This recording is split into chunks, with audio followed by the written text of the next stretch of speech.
Well, good rainy day to you all. I don't know about you, but I am ready for monsoon season to be over with. This is as much rain in the month of August as I can remember. I know we had a dry June, and I'm thankful that we've pulled out a drought, but my word, it just rains and rains and rains and rains.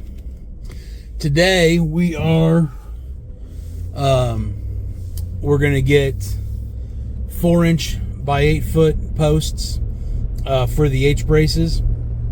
We are gonna assemble our H braces. I need to get 6 posts.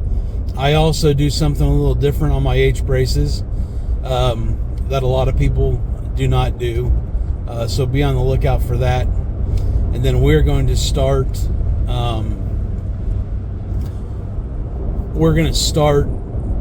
hanging wire, barbed wire.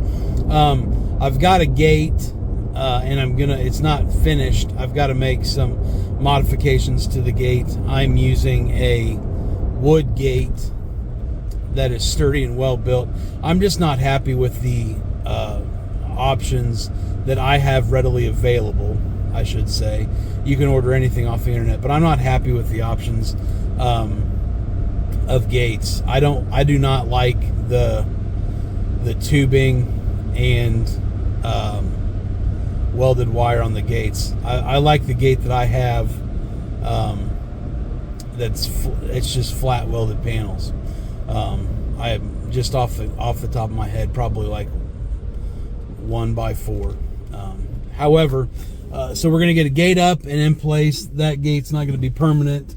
I'm going to work on a permanent solution for that gate, but we are also, like I said, going to get our H braces made and then start hanging wire.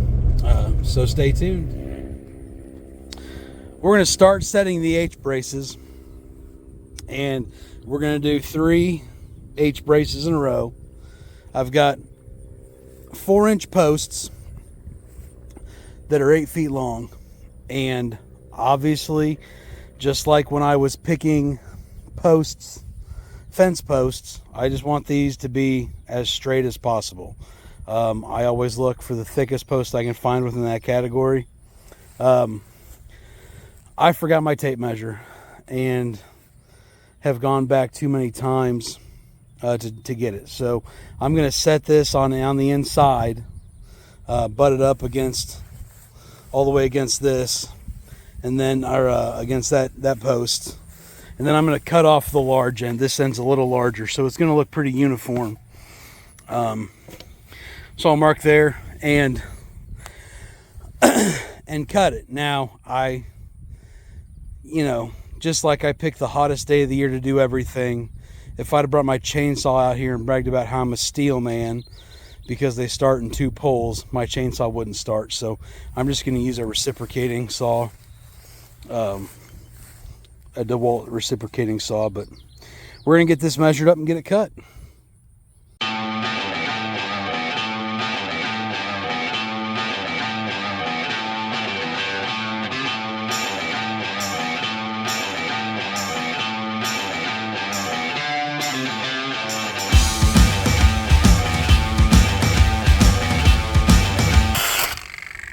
So we're going to put the H brace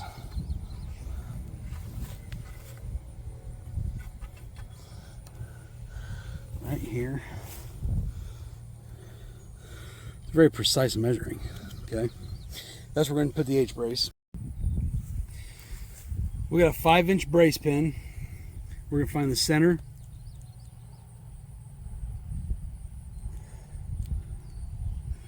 As best we can. Line it up with the mark we want. Make sure we're nice and level.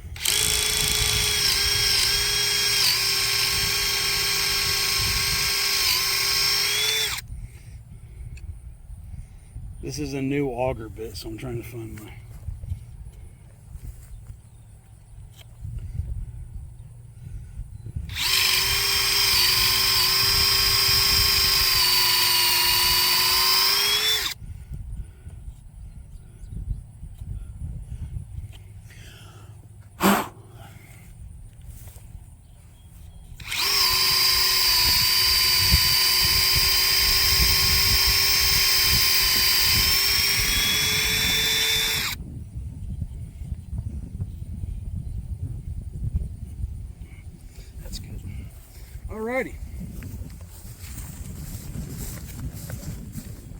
draw a nice straight hole over here.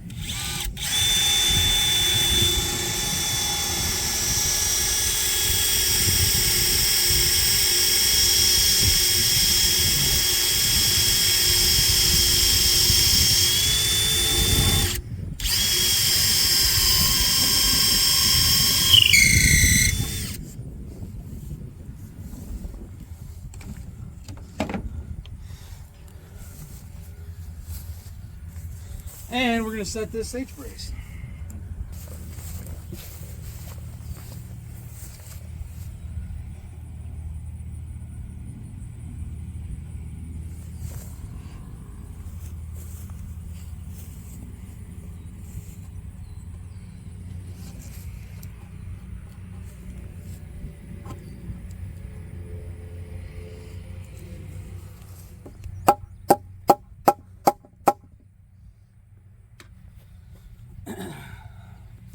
Does not work as well as the old Heaver.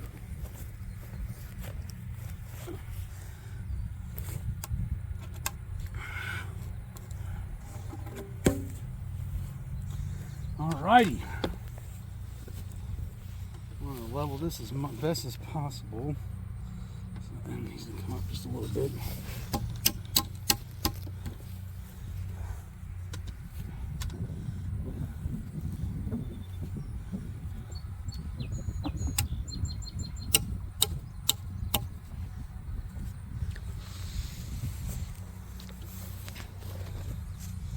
Needs to come up just a little more.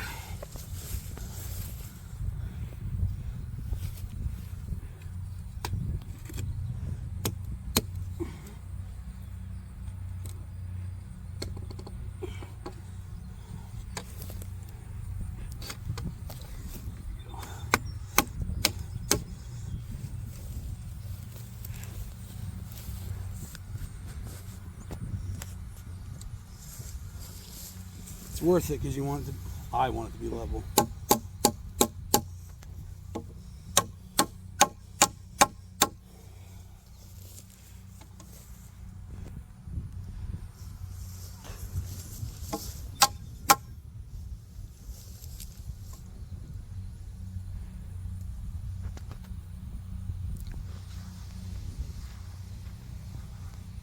Now we'll take it.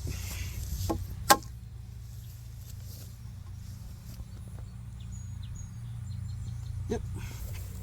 This is the one you've got to be a little careful on because you don't want to drill so deep that you lose your pin. Alright, 10-inch pin, so ideally we want to have about this much sticking out over here for the next H-brace. Last one was not very level.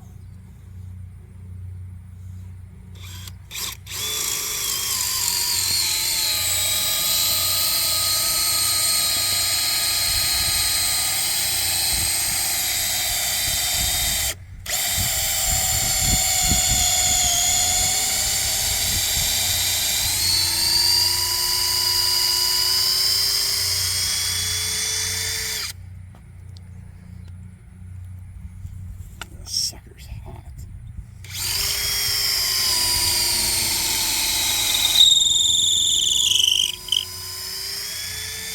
All right, let's see where we are.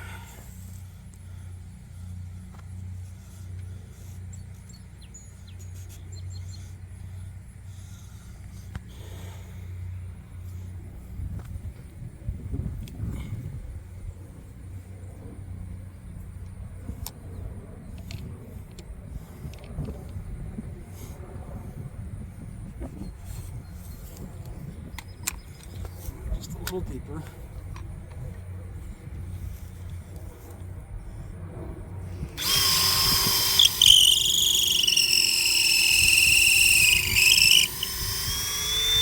Should be it.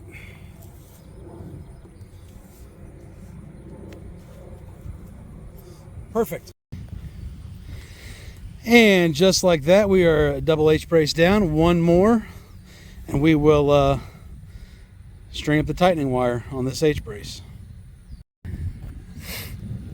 All right, this end is complete. So maybe you're watching, you're not exactly aware why these H-braces are done, but all of the tension is on the end post. And so what this H-brace does, this brace transfers all the tension on this post to these 3 posts. That's what this brace system does. If I did not have this bracing system, then this last post would hold 100% of the tension. I do a triple because I crank down on these things hard. It's just the way I am. I make no apologies for it. But when you get distribution of all that tension across these posts, it makes the system that much stronger. There are times where you got to come back and tighten the wire. And when you do that, you want to make sure that you're going to have suitable bracing on each end to be able to handle the tension. Because we're going to do at least 5 wires here. Now, since these are all pinned together, we're going to put a wire on them, and you always want to put the bottom side of the wire on the end post. So we'll have the bottom side of the wire here, and then we'll have the top side of the wire over there on that top pin. All right, this northern H-brace is completely finished. I will be the first one to admit that this is not my best work. I spliced 2 pieces of wire together, and so my strainer got all the way up there. Started down there, but my strainer got too high on that last H-brace. But it's nothing to lose sleep about. I put 2, when I spliced them together, I put 2 slip joints in right there. But something I tend to do different than maybe most when it comes to H-bracing is the angle of that line. Typically you would see when people do H-braces, they'll go from corner essentially to 45 degree every time. The flatter this angle is, I know I said I'm no mathematician, but the flatter that angle is, the less likely that front post is going to be to get tugged out of the ground. Again, none of these are going to come out because I overbuild everything. But that is a look at the first completed Triple H brace.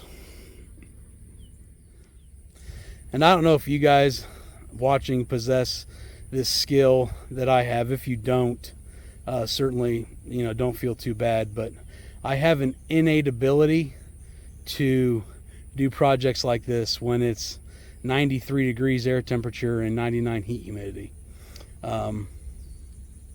If you have that ability as well, you are not alone. I know one guy that also had that ability was my grandpa.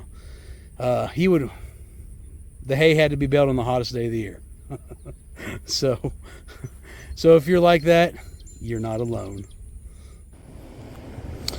Okay, this corner brace post is done, the corner H post. This one right here got away from me a little bit. I actually do have the hole drilled in the right place and in the tightening process, and try to get it wedged in with this post, and I tightened it up. It turned up a little bit. It's no big deal. I drug manually, pulled the first line of wire. That was an absolute treat. One thing to consider when building a fence is the first run of wire you're going to put up after that line wire right there. This is just simple physics. That post is most stable at the ground. All these posts are most stable at the ground. And the most movement on the end posts, whether it's this post down there or the post at the far north end, the movement's going to take place at the top. So just make sure when you start running your barbed wire, or if you're doing woven wire, always make sure that you start from the top and work your way down. Because once you get this top wire set, the posts aren't going to move anymore. But if you start at the bottom and you get the next one up from the ground set as tight as possible, then when you move up to the third wire and tighten it as much as possible, you're actually going to loosen the second wire up. And then when you're going up the fourth wire, you would loosen the third, because the posts are going to move in. So always make sure that when you're stringing barbed wire, or if you're doing woven wire, always make sure you get the absolute top line done first. So here's the pulling setup. This is a 4-arm forklift. Those furniture moving straps. I got my come along, and then over here we got a wire grabber. This wire grabber is going to go on the wire like so, and then we put the rod between the opening of the wire grabber and the wire, so the wire cannot get out.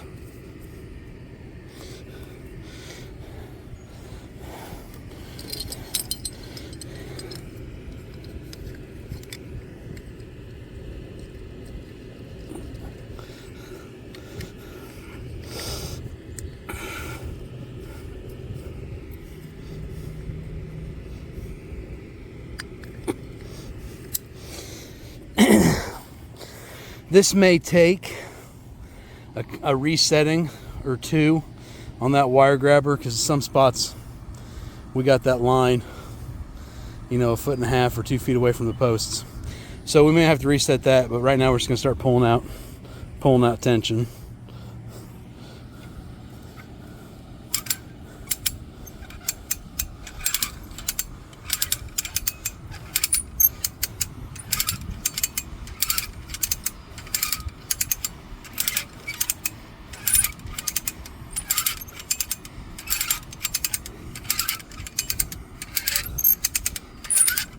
At least we're working in the shade. It's still 100 degrees.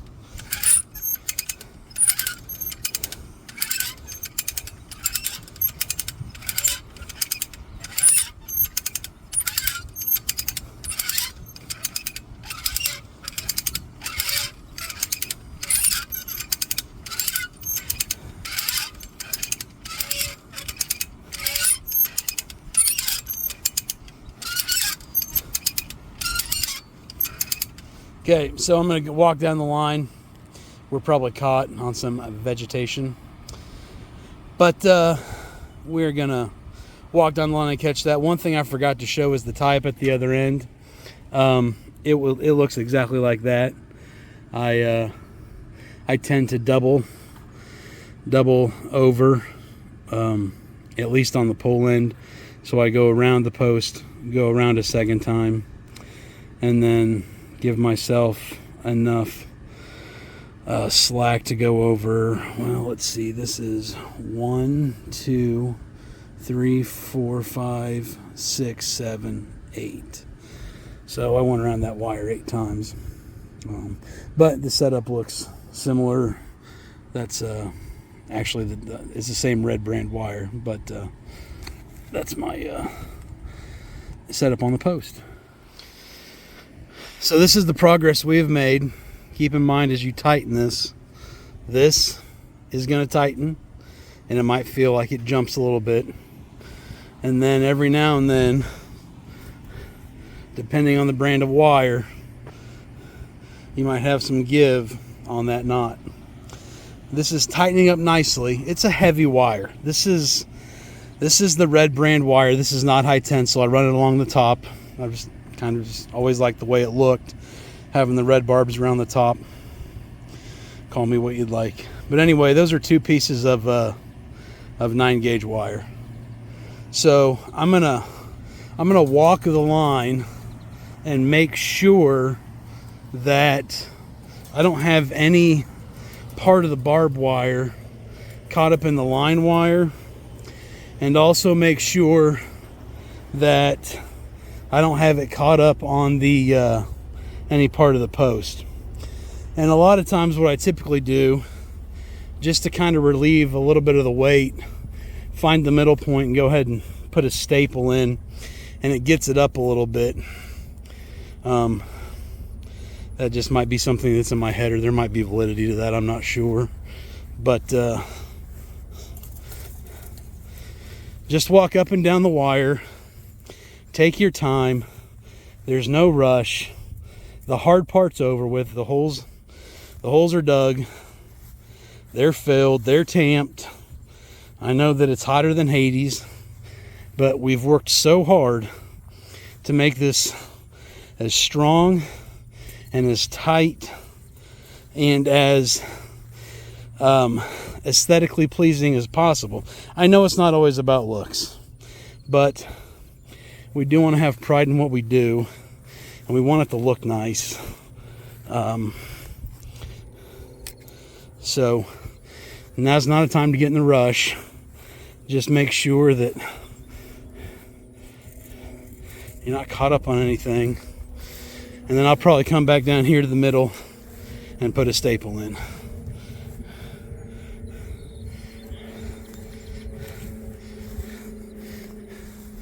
We'll go back here to the end, make sure we're not cut up on that brace wire.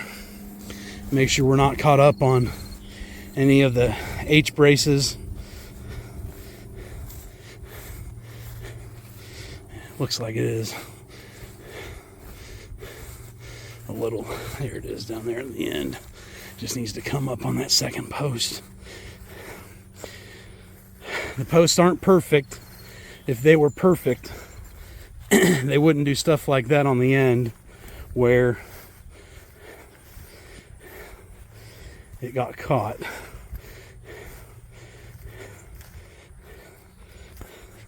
I'm not sure why that is, but there we go. That is going to make a significant difference. While we're down there, here is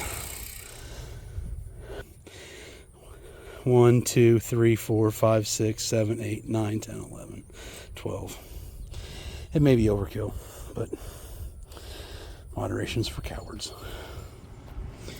Another thing to note, this is where I'm going to tie the corner off. My attachment point is up there. So that's going to visually give me, it's going to give me the visual that the top wire needs to be higher on some posts than it is, but it's not. I mean, my attachment over here is, 4 or 5 at the top, 7 or 8 inches taller than it should, than it's going to be on the post. So just something to think of. When I was getting it done for the line wire, I did not move the strap up as high as I should, and you see that I left a souvenir down there. If there was ever a time to not be frugal about your use of supplies, tying these ends off is the time. You do not want to cut this line so short that you don't have enough to get around the post, or get around the post as many times as you'd like, and put as many wraps on it as you'd like. So I tend to overestimate what I need to get to around this and my number of wraps, so that we don't have to start splicing wire on an end and really screw things up. So just give yourself plenty of wire, whether it's barbed wire, woven wire, high tensile wire. Give yourself plenty of wire on these ends so that you do a good job and get the number of wraps you want and get the number of ties you want, and really put a good end to this run of fence. We've worked so hard to get this far. Let's finish these lines out right.